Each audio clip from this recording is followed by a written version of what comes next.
Hey everybody, Ed here with the Digital Digest, and today I wanted to share a quick unboxing and first look at the Thrustmaster GPX LightBack gaming controller. This is an Xbox 360 wired controller replacement priced originally at $39.99, and as you can see, it's pretty much identical to a traditional Microsoft 360 controller. Some key enhancements, which I'll get to in a moment, and you may be wondering why I'm sharing this, considering the Xbox One is launching today. Well, really, it's because this is a great value if you're in the market for an Xbox 360 controller, but in my case, for a PC gaming controller, because really the best alternative right now is the traditional wired Xbox 360 controller. This, on the other hand, gives you all of the niceties of the 360 controller with some additional enhancements. So specifically also a much lower price point, and that's why I'm sharing it, because you are getting a good brand from Thrustmaster. This is not a new company by any means. In terms of the actual marketing specifications beyond sensitivity, the key focus here is on the fact that we've got some LEDs to give you gauges for in-game performance. There's also a new design as well as light feedback on the thumbsticks. If I flip the box over, you can see right here, I'll get it into focus, they mentioned that we now have light feedback, which basically on the mini sticks you're going to see interactive backlighting to coincide with events in the game, which of course you can shut on or off. You also have speed gauges, and that's what the LED patterns will represent. They'll indicate actual levels of speed in games. Again, can be turned on or off. Vibration feedback, self-explanatory. 2 high-resolution 16-bit mini sticks. So they're claiming that gives you twice the precision in all directions. 2 long curve progressive triggers with enhanced precision. 1 cross-shaped D-pad, better precision in all 8 directions.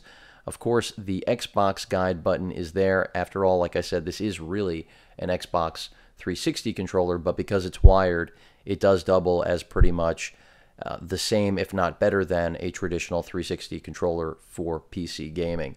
And then, of course, compatibility for the Xbox headset. Let me get this out of the box, break the seal. And overall, again, the theme here is the actual cost and the fact that, you know, picking up a traditional 360 controller to game is relatively pricey, especially when you compare it to something like this. And Thrustmaster is a well-known brand. You may be hearing of it for the first time here in this unboxing. You may know of it from years of PC gaming. And that's the irony, by the way, is that this is a PC gaming peripheral manufacturer.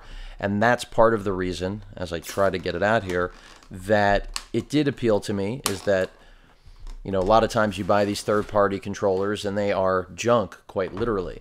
But here, there's a reason this was priced at $40. It's because it did really have a shot at direct competition with the 360 controller.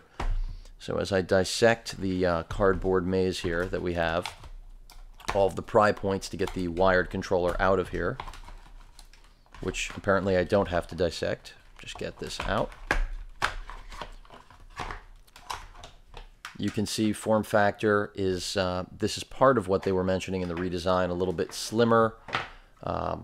And really, it's just a comfortable design, and that's what I was personally looking for in a gaming controller for my Alienware X51.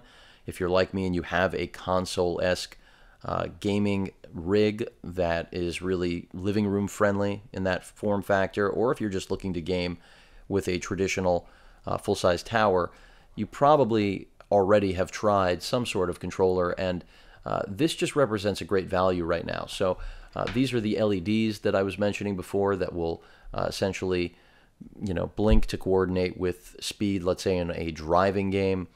Your traditional Xbox button right there. And all of the buttons are pretty much the same. Is it the exact same build quality as Microsoft's product? No. No question about it. If you want Microsoft's build quality, get the OEM 360 wired controller. But, you know, this does have everything that you need in order to game. And you can, again, turn off the backlighting that happens on the thumbsticks as well as the LED there. So if you want a more traditional experience, you have it. You also have the microphone jack right here for those of you who do want to really use this with 360. And as you may have noticed, plenty of wire here, so no problem on reach. I'm not sure on the exact footage. And because this is again, a 360 controller equivalent. If you hook it up to any Windows 8 machine, we're talking about Surface Pro, Surface Pro 2, any machine running Windows 8, a desktop, laptop, you do now have immediately a controller without having to install any sort of drivers. If you're working with Windows 7, you will have to install some drivers. So that's a key difference between Windows 8 and Windows 7, is really just knowing that it's plug and play now in Windows 8. So the irony of sharing a 360 controller with all of you on the day of launch really is just more of about the irony of how much quality there is still to be had in the PC gaming arena, and this is just a really solid value for anyone in the market for a quality manufacturer putting forward a product that now has become very affordable for PC gamers and those of you looking to replace 360 controllers if somehow you can't find those at a good price. Any questions or comments, please feel free to post them, and of course, as usual, please feel free to subscribe. Later.